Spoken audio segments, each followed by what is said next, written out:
Hello, everyone, and welcome to episode 3 of season 7. If you've just joined, I am Robyn of Out of Tired Witch Everywhere, and I'm joined by the beautiful Maria of Magic with Maria Everywhere. Thank you. I feel beautiful. So beautiful. And later this episode, we are going to be joined by Kelden Mercury, the author of like 5 books, I believe. Books. So good. Yes, one of which we are reading for our book club, and one that he just released, which is a book about like nursery rhymes and magic, and it's very good. So definitely stick with us, so that way you can hear that very great interview, because Kelden is a genius as far as I'm concerned. Yeah, agree. Absolutely. We will be having a class next month, but we have not solidified exactly who it is who's going to be teaching it. We have a couple of different options, so stay tuned to find out who that is going to be. And if you are somebody who would like to send us a submission to Coffee Talk episodes, we would love it if you would send us a voicemail. Our phone number for that is 351-207-0799. Do remember that they have a 3-minute cap, so just call us back and we will smash them together.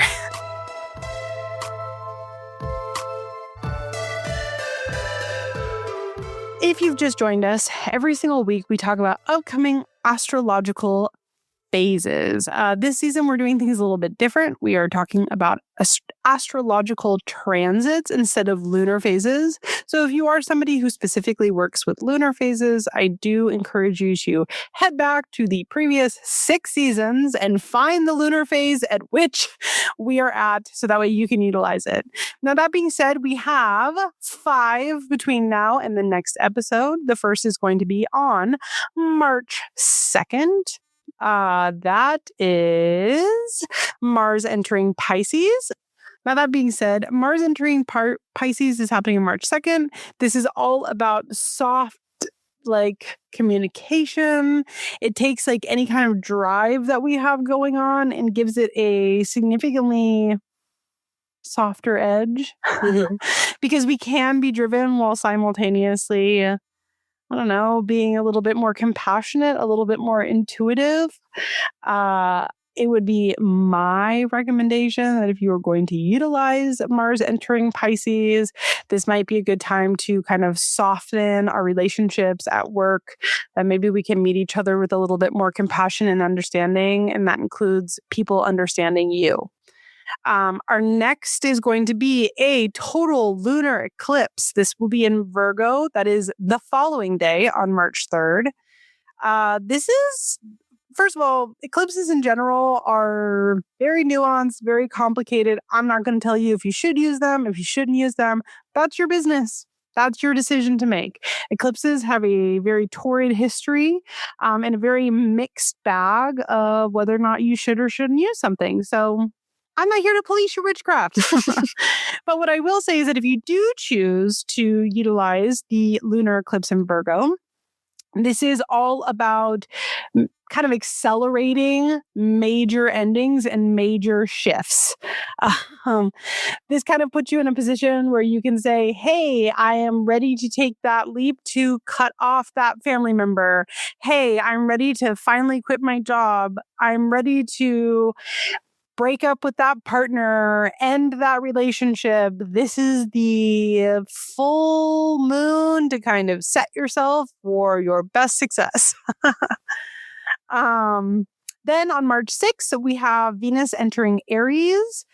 This is introducing passion, kind of fast-paced, rapid movement when it comes to our relationships. So maybe your relationship is ready to take the next step. Or you are, and your partner is not moving at a pace at which you would like them to.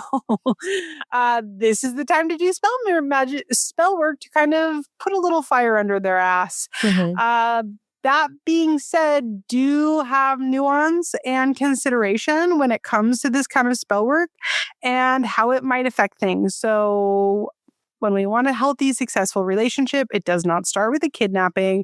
So instead, this might be magic that kind of just encourages them to help make those next steps and have the confidence to do so. If you would like a long-term, healthy, stable relationship. If you don't, and you're just ready to fuck around and find out, then I say go for it and do what you want. Vesta is entering Pisces on March 10th. This is focus, devotion, spiritual and artistic, compassionate pursuits. Anything that you are working on that is going to sort of, I don't know, need a little bit more whimsy. Yes. This would be the time to do it. And finally, Jupiter is moving into direct on March 10th as well. This is shifting momentum forward. Be a big time for road openers and kind of just easing any and all expansion that involves kind of your life in general, your general big grand growth. And this is you just kind of clearing the way for yourself to not have any roadblocks, any obstacles. Have I said enough in this time? You said a lot, but you said it so beautifully. Thank you. You're so welcome. I too would like for me to shut the fuck up. So let's move on to the next segment.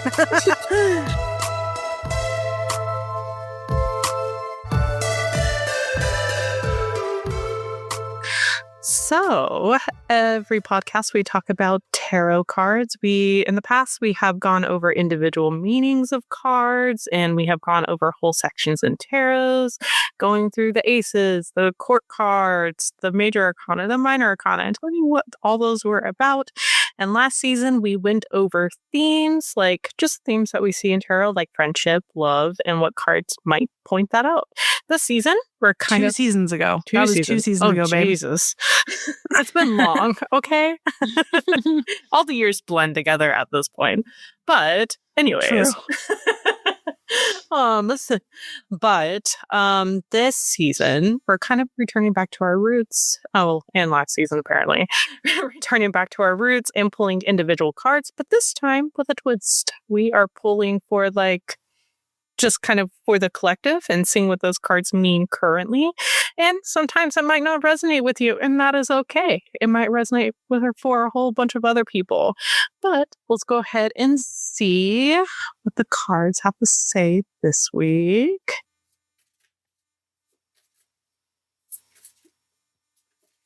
Okay. So we got, Robyn, the 3 of Wands. Ooh la la. Yes.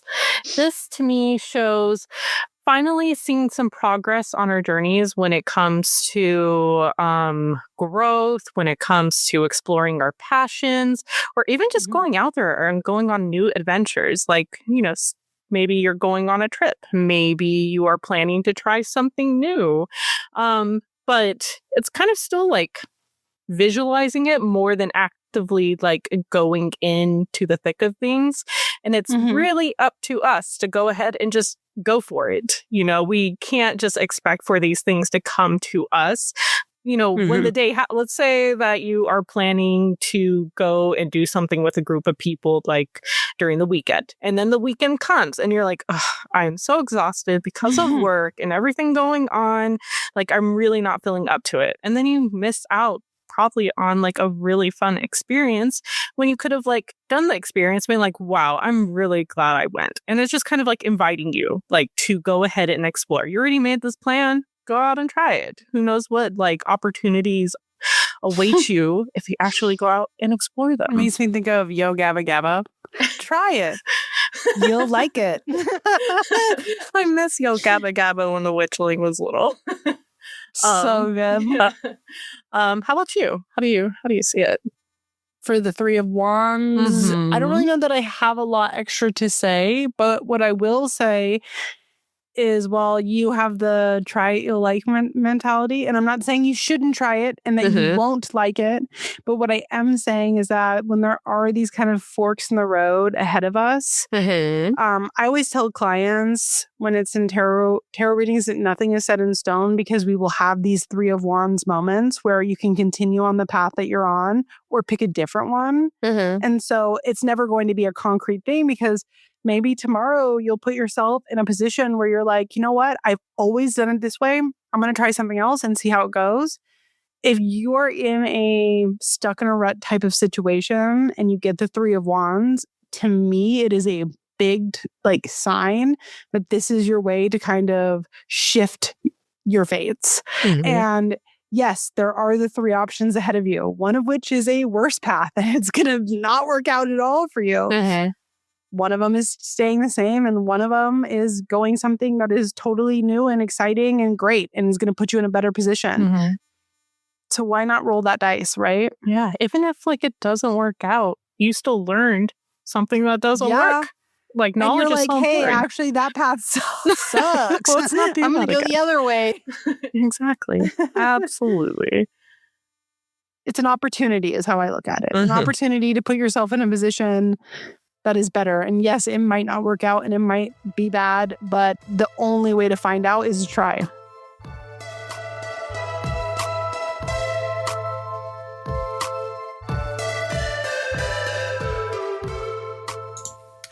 So today we have a special guest. We're joined by Kelden. We're actually reading his book on the Discord, A Crooked Path, in our book club, and everyone's been really enjoying it.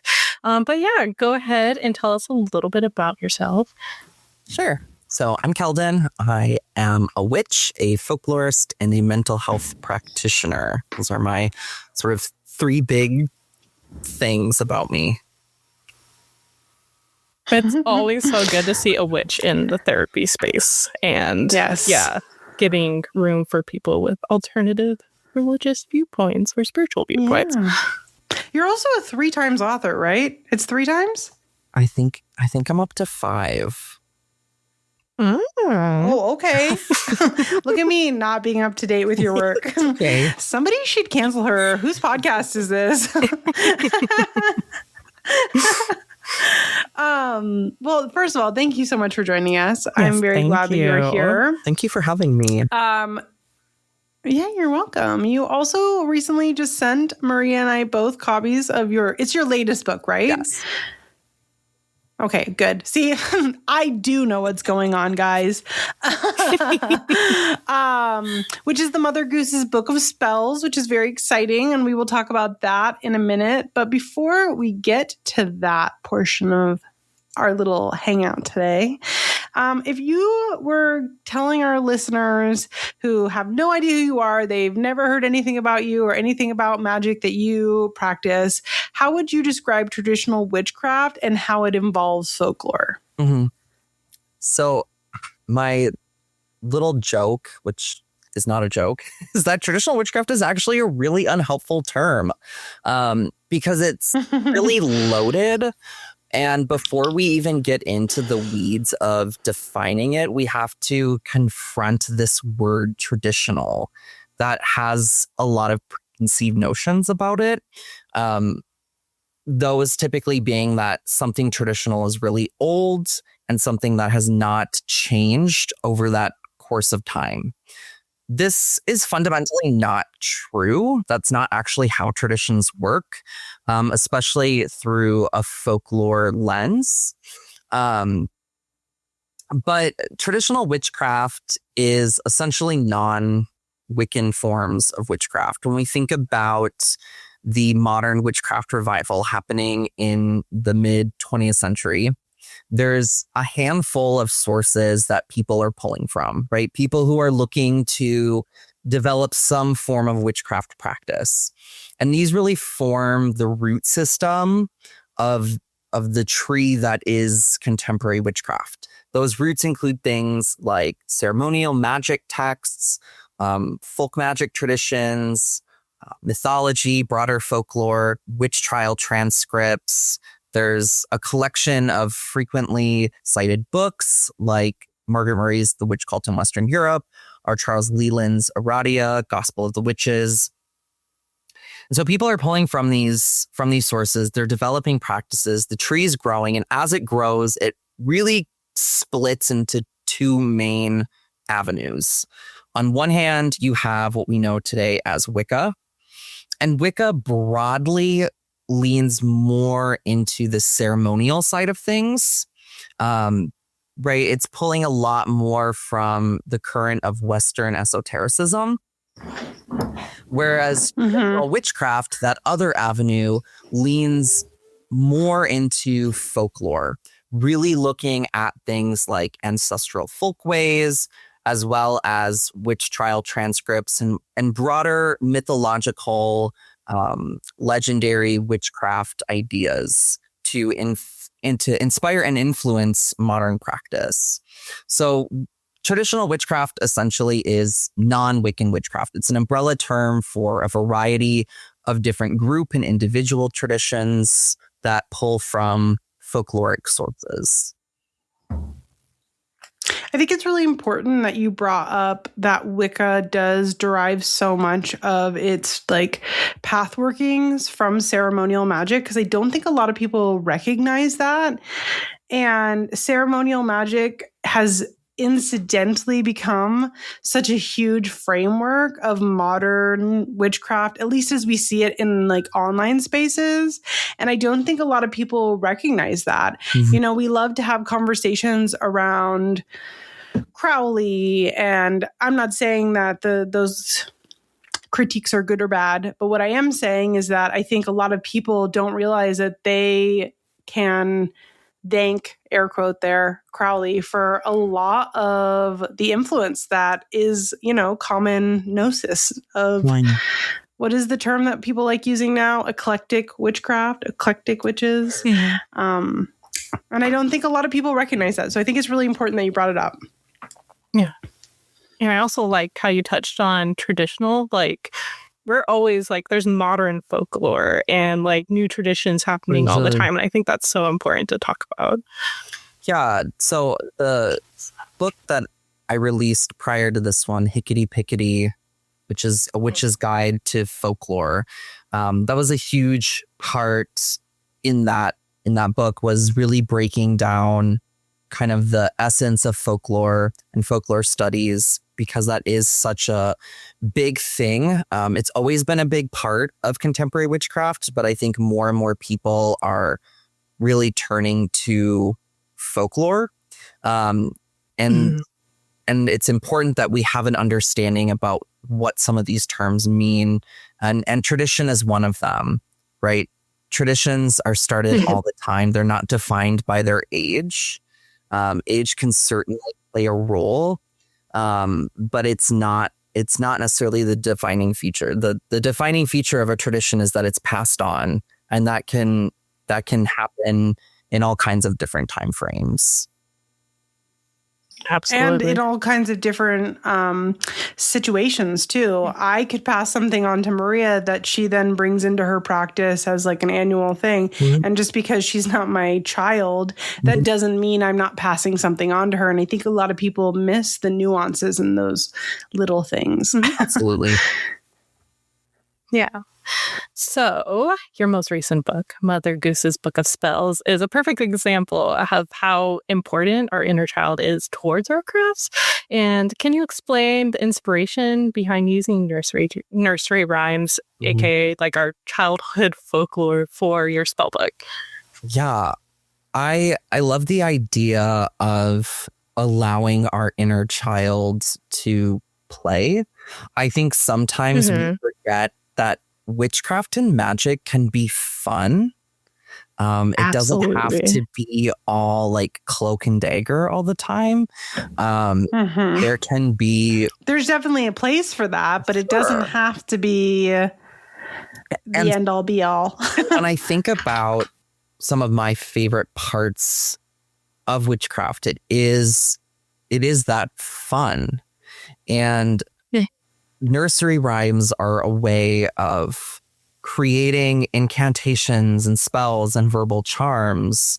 And that's not unprecedented. There's a history of people using nursery rhymes in folk magic practices, sometimes without even knowing that the verbal charm they're using is a nursery rhyme. Sometimes it's been passed on in such a way that it sort of loses that connotation, and it takes on this form of like, oh, well, this is actually this old form of spellcraft. So it's not without precedent. But again, it's fun. It's a way to create and to think about the world around you. That is really enchanting. I agree. And I love that, like, we were actually talking about in the Discord about like how taking things that resonate in movies or books that, like, maybe you're reading the fantasy book about like witchcraft and someone does a spell and, you know, something, the incantation like really resonates and someone like forms a spell around that. Like, I love that, because if it resonates and it works and you find the magic within the words, I mean, that's what's important. Utilizing Mother Goose, and of course you have other people than just Mother Goose, or other sources than just Mother Goose in this. I do think that it is really looked over, the magic that children have inherently and how they have so much just belief and confidence that a lot of us lack in adulthood. We, you know, the world beats us up and we forget about these things and it becomes much harder to re-grasp it. And so why not go to a source of childhood that is like unifying for so many of us, to be drawn to inspiration of? I think it's wonderful. And I like, as a mom, I really like the concept of this book. Yeah, thank you. Yeah, I think it's just very, I don't know. I not to make this about me, because it's not, but I think this is just a really genius idea. And I don't know, I've been reading through it and I've been really enjoying it, and I've been like earmarking pages for myself. Yeah, it was definitely really fun. It was a fun writing process. Kind of getting into this headspace, sort of writing this narrative frame around the book, and getting into the minds of not only Mother Goose, but these other characters as well, and kind of what is their personality like? What kind of magic would they be most interested in? How would they be incorporating different materials and actions into these spells? Kind of on that note about the different characters, this is like such a minute thing, but the fact that you gave each one of them a different font was genius on your part. That's a 12 out of 10 from me. Okay, I'm glad. That really, Yeah, just my brain was like, yep. It really grew from, you know, originally just being like, okay, this is going to be a book, you know, all, you know, supposedly coming directly from Mother Goose as a person. And when I started to encounter these other early sort of nursery rhyme collections with these kind of stock figures, I knew that I wanted to incorporate them. And then thinking about, well, how do I incorporate them in a way where they feel distinct in themselves? And when I decided on framing it as like, this is a spell book that I discovered and I'm transcribing, the idea of, well, they all would have had different handwriting. And Totally. And so then using different fonts to signify that, really, I was like, okay, I think that's a good idea. And it sounds like it was, so I'm glad. Yeah, it is. No, 100%. And I love that, at least for me, because I'm about halfway through reading it right now. About a quarter or a fifth of the way in, I immediately would like recognize the handwriting to, okay, who am I talking about? And it made the ease of reading it just really flow for me, where I'm like, I didn't have to keep going back or like playing it, because nothing is more frustrating than when you have like a million different sources and it's like, okay, but who are we talking about right now? Where does this come from? And especially when they are so recognizable, I know for myself, I would have been like, okay, but who is this? Like, which one is this coming from? So it makes it flow very nicely for me. I think it's a wonderful addition. Yeah, and you created like your own folklore, like at the beginning, being like, you know. I wanted to. I love that. I wanted to be really careful too with like putting a little note in the beginning of the book that, this is a work of fiction, and then including it afterward where I sort of explain, because I was like, okay, I can't just put this out there saying like, could you imagine? Like people would be like, oh, this asshole thinks that he can fool us. Love it. The new nuance the no nuance internet would have loved that. But I really, I liked the idea of, creating just like this short little framing device around like, I found this book hidden away in an attic, and like that's something that has happened in history. I talk about in the back, like especially sort of Black book traditions coming out of Scandinavia, where people did find little notebooks and trunks and under floorboards in churches. So it's not without precedent. But yeah, I just thought it was fun. It is fun. And I think that it being fun and silly and not, I mean, yes, of course, it's got serious stuff in it and serious spells that can be utilized, but without taking itself so seriously that it can't be fun. And I think that a lot of people miss that in their magic.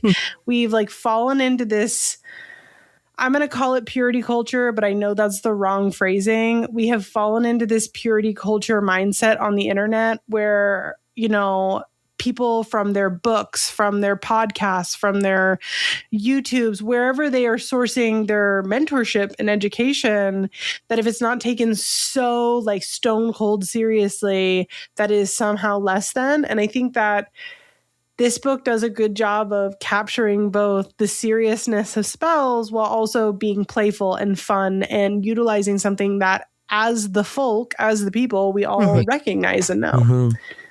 Yeah. Not to like get up your ass, Kelden, but I think that was, okay. You've done a great job. Thank you. I appreciate it.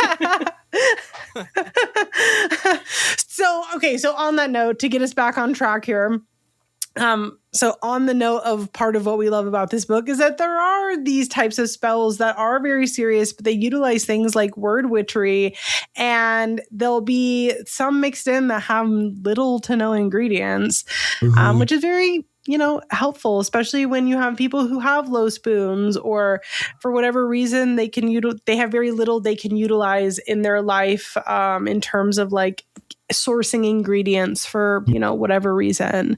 How do you feel the practical nature of these spell workings could even help able-bodied, financially secure people, etc., within their craft?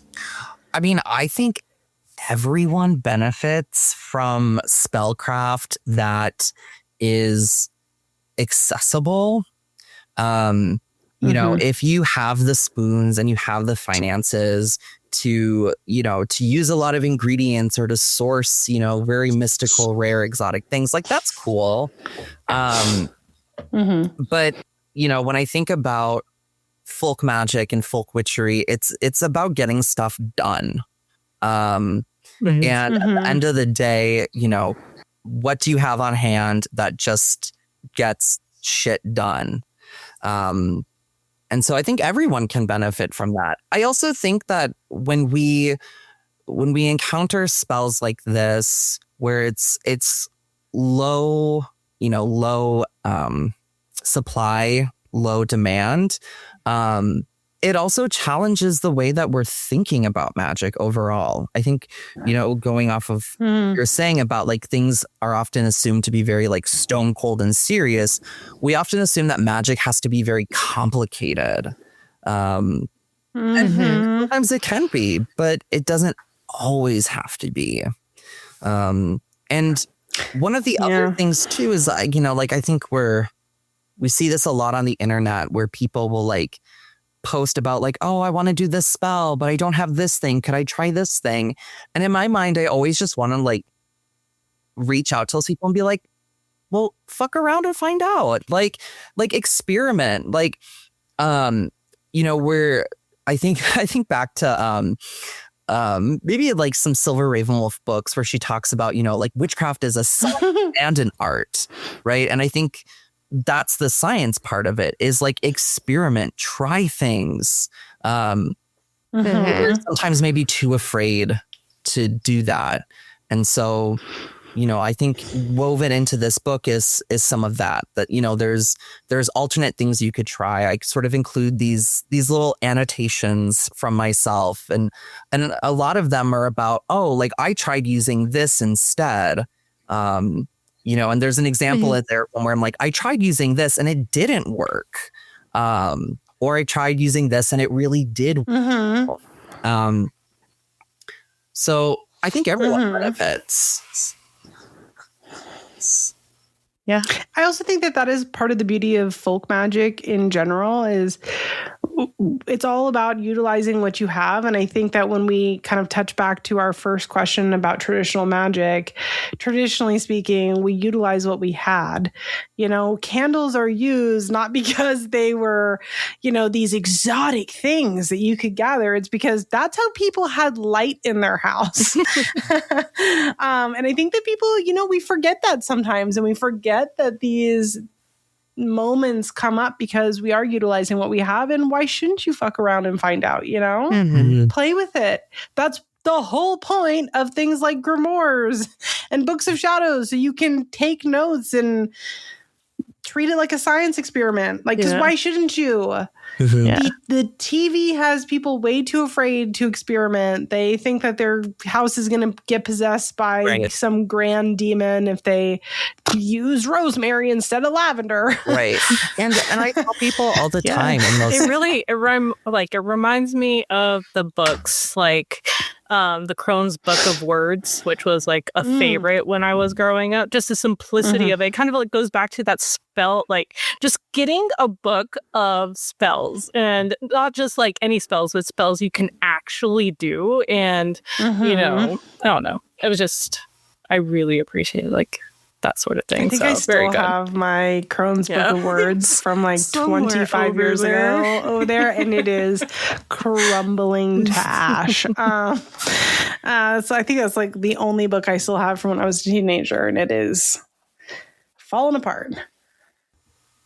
So the fun thing about nursery rhymes is that they are super catchy, which is perfect for spell work, but especially for handing down knowledge to future generations. How much folklore do you think we carry with us, from our childhoods, without us even realizing it, and that we can utilize in our spell work? I think a whole crap ton. This is where where people do sometimes make this. They sort of conflate these things in a way that can be an issue, right? We see those posts where it's have you ever blown out candles on a birthday cake? That's witchcraft. And it's no, that's not witchcraft. Could you use that in your witchcraft practice? Yes. Right? Have you ever avoided stepping on a crack? That's witchcraft. And it's no, this witchcraft. This is common folklore. This is, we might call that superstition. And from a traditional witchcraft, or even right now, people often use the term folkloric witchcraft perspective. Those are all really great things that you can bring into your practice. I think about it like a salad, right? Where it's those are the croutons that add flavor to your salad. If the salad is witchcraft. But if you take those croutons out of the salad, you can't point to them and go, well, that's salad. No, those are croutons. I would disagree, because I do think that when I put croutons into a bowl by itself, I am eating a salad. And it's honestly I'm feeling a little attacked that you would ever even say that specific so analogy. Midwestern of you to say. Man, no, I'm canceled. The butter garlic croutons? You expect me to eat this with a lettuce? You heard it here first, folks. Kelden's policing people's dietary practices. Oh my God. But I think threads.com. I've got something to say. But I think we bring in a lot of that stuff. Because again, it's those things that really attach to us in early childhood, that we make a lot of meaning. It helps us sort of understand the world around us. I mean, that's one of the functions of folklore, is to make meaning. Yeah. So I think we bring in a lot of that. I mean, even just the fact that we're used to this idea that spells rhyme, spells need to rhyme. Yeah.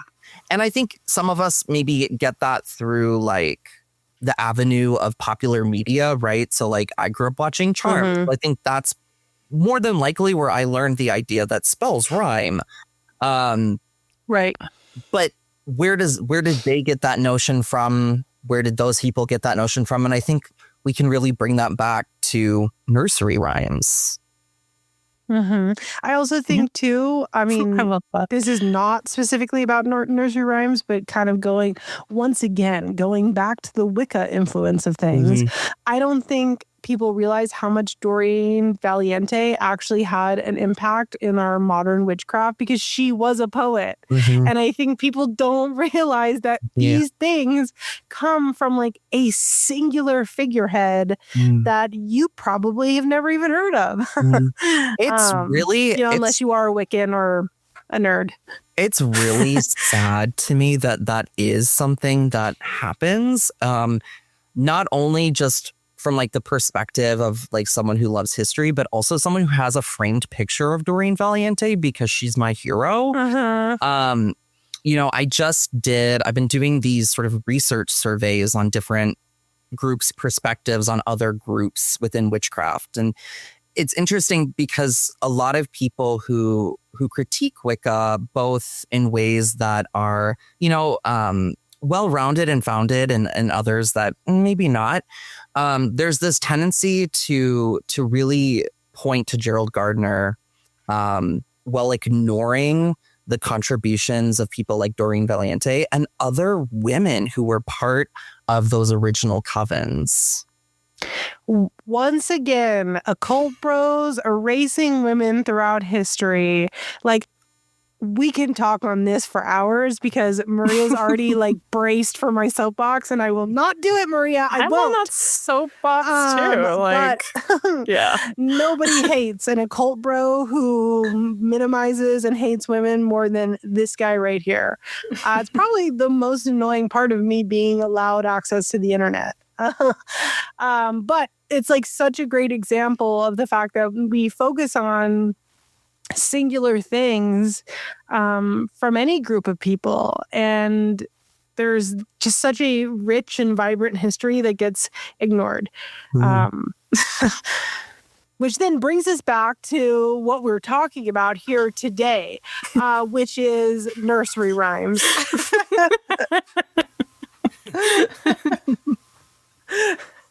I swear I'm not going to get on a soapbox about this. I promise. I promise. But what were we talking about before I got waylaid? Sorry. Nursery rhymes and such. Yeah. They do rhyme. They do That's rhyme. why they're called nursery rhymes. That I feel like at the end of the day is the important takeaway here, everyone. Yeah. I've totally thrown us off. And for that, I will wrap this up because we were at the end of this conversation anyway. Kelden, thank you so much for joining us today. This has been amazing. Thank you for having me. Can you please tell our lovely listeners where they can find you? I know you're taking a break from social media right now, but in the event that you do come back to social media, let them know where they can find you, your website, where your books are, all that, please. Sure. Yeah, the best place to find me right now and for the foreseeable future is my blog, which is just Kelden Mercury at wordpress.com. That's where I'll be kind of putting out updates and writing different things. And then in terms of books, my books are found in most book places. So yeah, that's where you can find me, somewhere in the ether. And I will be linking all of that in the caption of this. So if you are a listener and you're like, I don't want to type this into the browser, you just go to the caption of this episode and you can have a quick link.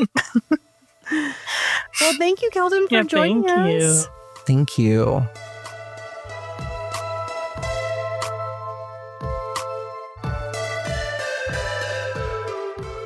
So, Robyn, what is stirring your cauldron right now? Thank you so much for asking. You're so welcome. I have been doing actually so bad mentally. I've been drowning. My mental health is not great. Now, that being said, I do have something coming up that is keeping me going and making me feel great, which is that the first weekend of March, my mom friends and I are all going to Portland for the Rose City Yarn Crawl.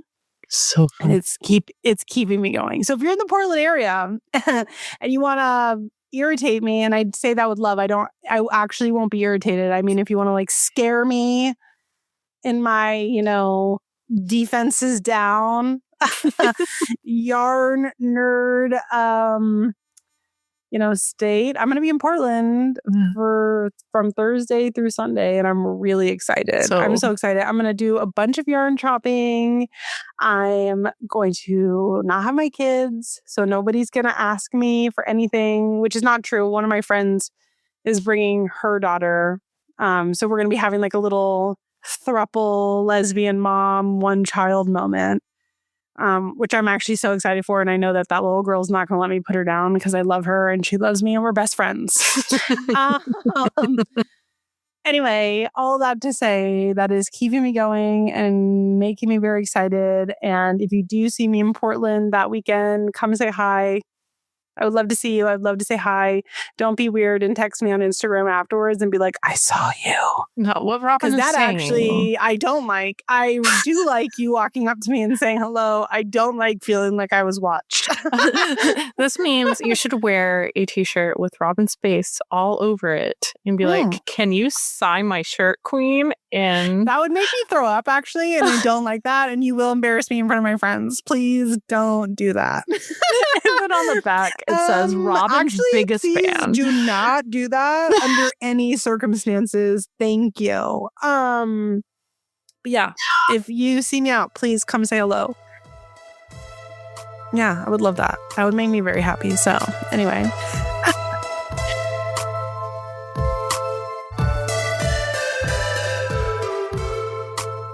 So Maria, what's not stirring your cauldron this week? Oh, I'm going to tell you. So, this weekend was so crazy with like spirit stuff that I don't know. It was so weird. Oh my gosh. Okay, so I was downstairs on I think it was Saturday. It might have been Sunday. But I swear the witchling came downstairs and I said, "Good morning, baby." And they said back to me, "Good morning, mama." And I was just like, and I was like, oh, okay. And then Scarlett came downstairs and I was like, oh, where's Rue? And Scarlett was like, Rue's still in bed. And I'm like, what? Shut up. And I even shouted up at them. And yeah, they were still in bed. It was very weird. Very weird. And then, I don't like that. I don't care for that at all, actually. And then like within a couple of hours, we were heading out, and Scarlett is like going through this grape phase where she's been eating a ton of grapes. And okay, she had like up a handful. We love a neurodivergent queen, anyway. Well, she got like got a thing of grapes, like it was still even attached to the the stem, and she put one in her mouth and she goes, huh, and like just immediately spits it back out into her hand. It was a tomato. It was a cherry tomato. What? Random. That's so random. We don't have any in the house, and everything was attached to a stem. I don't know. It was very weird. And then same day, Scarlett, we're trying to put down stuff in our attic so we can add more storage up there because it's an unfinished attic and we can't finish it. Like it's unfinishable. And but we lay things down on the beams up there so we can put storage stuff. But she was going up there to lay down these planks of wood to do so. And she opened up the attic and then immediately closes. I'm like, what? What were you doing? And she's like, I saw something and I'm just closing it. And she was like, she you know how Scarlett is. She doubts everything. We're just done with that. She doubts everything. We're just done with that. We're just done with that. She like saw a face and she was like, never mind. We are good. And yeah, she's like, I'm sure it was just my mind playing tricks on me. We've actually never been better than we are in this moment. Yeah.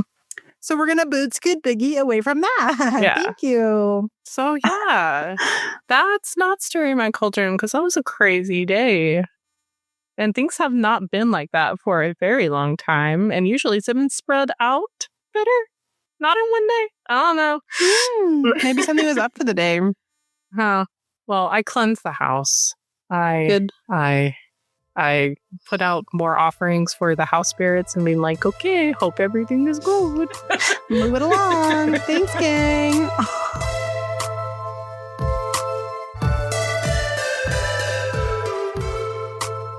If you've just joined us this week, every week we talk about creatives we are loving right now. And this can be anyone from shops, social medias, books, art, other podcasts, just anything. These are organic finds. These are not ads. And if you have somebody that you think the community would love to hear, please send them to us so we can share them. We do our best to get through all of them, but that doesn't mean that we hit them all. So send it to us again if we haven't gotten to yours. That being said, Maria, who are you fucking with this week, baby? So I finally got a Kickstarter deck that I did earlier last year, I think. But they finally sent it out. I vaguely remember this. Yes, and it is the Secret Garden Tarot, and it is so beautiful. And the cardstock is amazing. It's the same cardstock for like a Fyodor Pavlov deck, and the edges are like this beautiful dark red, and the whole with spring right around the corner, it's very floral with a bunch of different flowers and stuff. And I love the black backings. Like, I'll show you. But very pretty. Oh, yeah. Very gorgeous. That is gorgeous. Yeah. And like the art is so like well done and stuff. I was scared at first that it was AI, but it was a little too perfect. But the artist says that they did not use AI. So there is that. Amazing. We love a good deck that was not all done Generative by AI. Yeah. People with 5 fingers and an extra horse's leg on the night. Like, no, thank you. How and about also you? not killing the planet. Yeah. So I don't know if I brought this creative up before, but they've done me a really big solid, so I'm gonna bring them up again. Mayhemfiberwerks. They did the lime green, like the super fluorescent lime green in my slime sweater.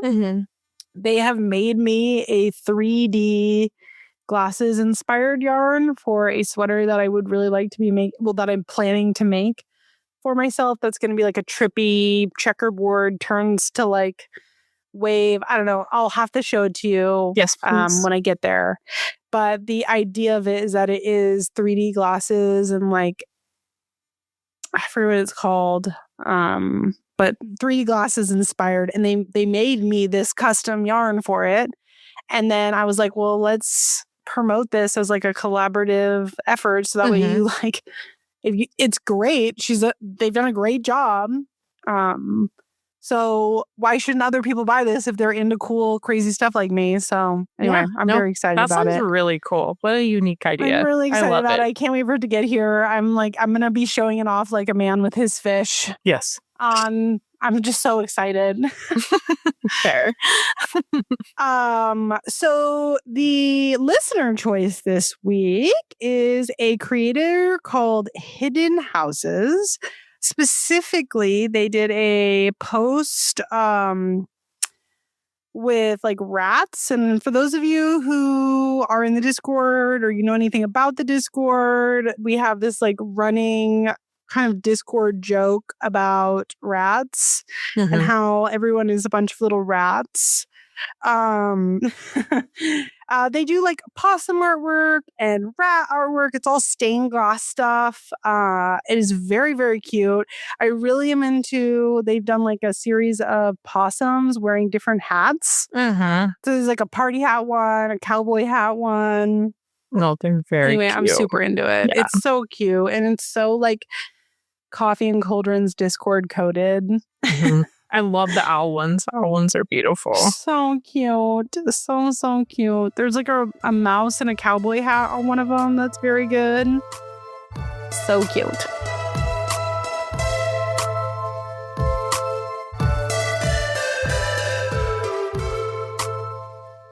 you all so much for joining us this week. We hope to see you again Friday, March 6th for our next Coffee Talk episode, or March 13th for the 4th episode of Season 7.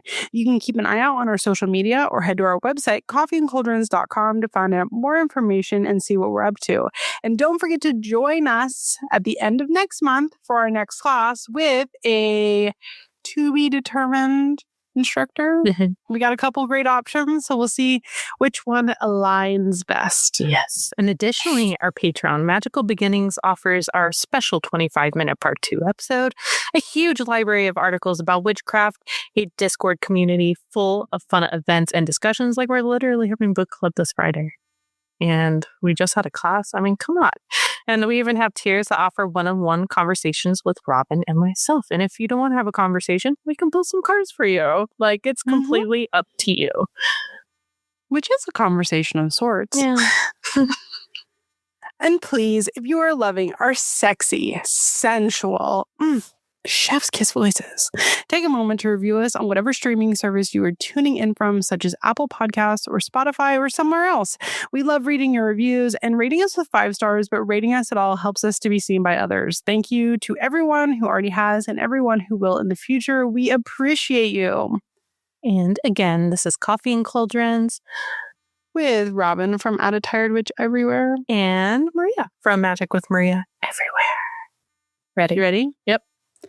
1, 2, 3, 5 witches.